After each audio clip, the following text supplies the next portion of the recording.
రక్షాబంధన్ సందర్భంగా తెలంగాణ ముఖ్యమంత్రి రేవంత్ రెడ్డి నివాసంలో పండుగ వాతావరణం నెలకొంది. మంత్రులు కొండా సురేఖ, సీతక్క కలిసి సీఎం నివాసానికి వెళ్లి ఆయనకు రాఖీ కట్టి శుభాకాంక్షలు తెలిపారు.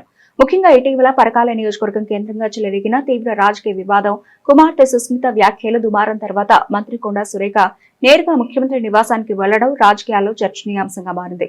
ఈ వివాదానికి ప్రధాన కారణం ములుగు, పరకాల ప్రాంతాల్లో ఇటీవల సీఎం రేవంత్ రెడ్డి పాల్గొన్న అధికారిక కార్యక్రమాలకు వరంగల్ జిల్లాకు చెందిన మంత్రి కొండా సురేఖ హాజరు కాకపోవడమే. స్థానిక పరకాల ఎమ్మెల్యే రేవూరి ప్రకాష్ రెడ్డితో సురేఖ వర్గానికి తీవ్ర విభేదాలున్నాయి.